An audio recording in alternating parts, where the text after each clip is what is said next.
Os astecas eram povos extremamente violentos. Então agora a gente vai entender um pouquinho dos maias, como que era a formação desse povo maia.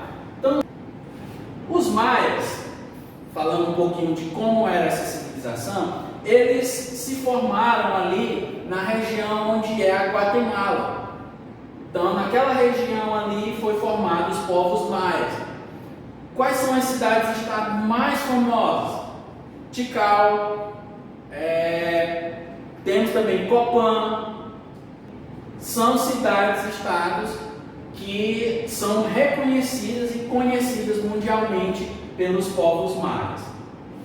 Eles começam a sua civilização domesticando plantas, como milho, feijão, pimenta. E aí, essa plantação vai dar subsídio para eles irem desenvolvendo a sua cultura. Então, os maias, eles nunca chegaram a formar um império. Por quê? Porque os povos maias, eles eram divididos em cidades-estado. Cidades-estado é aquela organização onde cada região vai ter um governante, vai ter a sua própria cultura e vai ter a sua própria política. Mas então, professor, o que ligava esses povos para que eles se identificassem como maia? Esses povos, eles iam cultuar os mesmos deuses, eles iam praticar os mesmos rituais, a língua também falada era parecida. Então eles tinham essas semelhanças que faziam com que esses povos se unissem. Outra forma de unificação entre essas cidades-estados era quando eles iam para a guerra. Então eles pediam auxílio às outras cidades, se uniam, formavam um poderoso exército e aí iam combater os inimigos.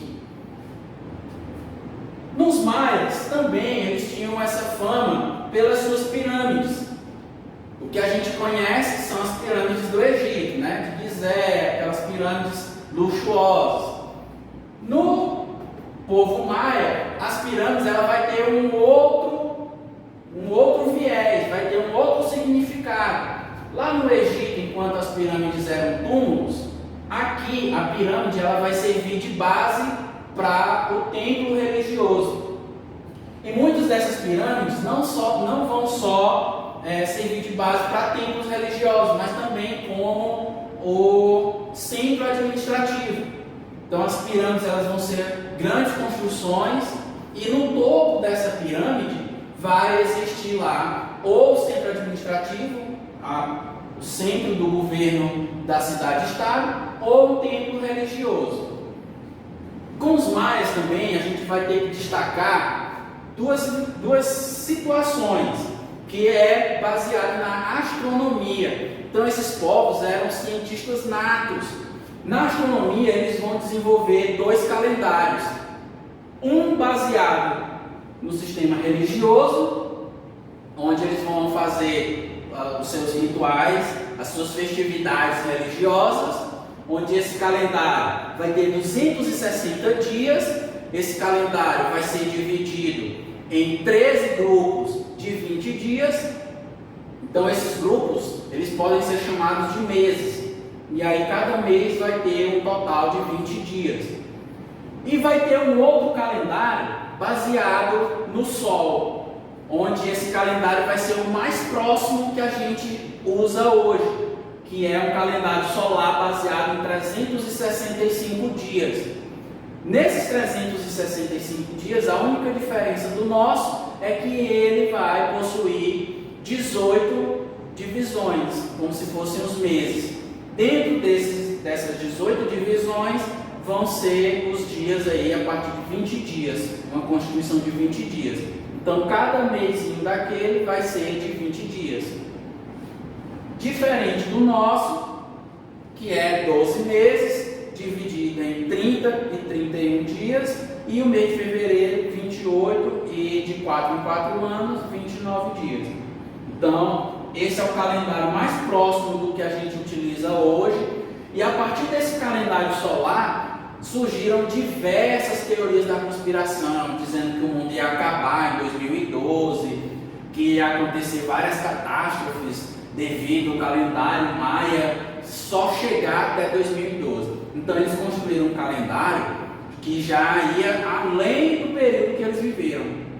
Então eles fizeram um calendário que chegou até 2012. E aí todo mundo, os teóricos falando que o mundo ia se acabar em 2012, e aí filmes surgiram partindo dessa teoria do povo maia, séries também surgiram a partir dessa teoria do calendário solar maia.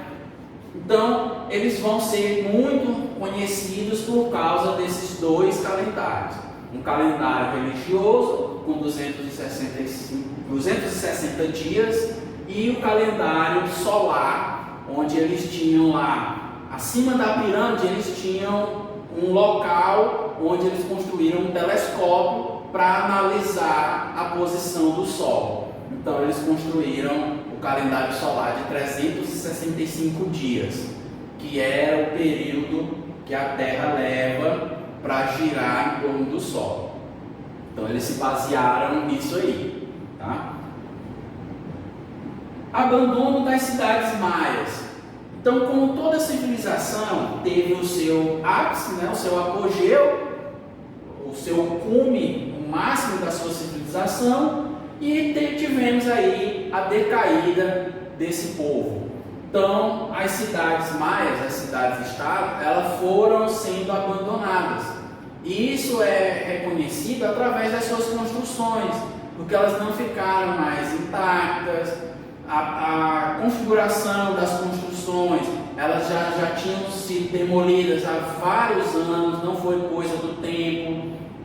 Então, surgiram algumas hipóteses, mas não se sabe ao certo o que realmente aconteceu. Se foram invasões, se foi alguma catástrofe natural, mas os historiadores conseguiram formular algumas hipóteses que levaram a nos dizer que aquela civilização abandonaram as suas cidades-estado.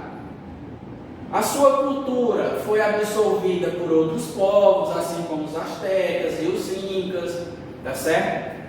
Então, as hipóteses, elas podem ser através de desastres naturais, chuva, alagou tudo, acabou com a plantação, não é mais um local propício para a plantação, que era a base fundamental da sobrevivência dos povos maias, que era a plantação. Então, se não tem mais como a gente plantar, vamos se espalhar. E aí a gente procura outro local para a gente poder sobreviver. Então, uma das hipóteses é essa, de desastres naturais, inundações, queimadas, período de seca muito longo, que forçaram esses povos a se deslocarem, a procurarem outros locais. Outra hipótese é de crises populares. Como esses povos estavam em expansão, eles poderiam ter conquistado um certo povo, e aí esses povos começaram a se rebelar. E aí, se rebelando de dentro, o exército não teve como conter esse movimento, e aí foi dizimada a população maia. Outra hipótese dentro de crises populares é de invasões. Como o Império Azteca estava em expansão, o Império Inca também estava em expansão, vindo do sul para o norte, os povos maias não tiveram como se proteger, e aí esses povos invadiram e dominaram os maias. E aí conseguiram impor a sua cultura aos povos maias. Então, houve a extinção desse povo através das invasões. Então, essas duas hipóteses, elas vão levar a gente a crer que esses povos maias, essas cidades-estados foram abandonadas porque sofreram esses processos, desastres e crises. E aí não tiveram como se sustentar, e aí acabaram por se desfazer essa organização política e essa sociedade que era tão importante através da sua ciência, tá certo? Então, pessoal, a atividade, eu vou passar uma atividade para vocês. Um grande abraço, fiquem com Deus.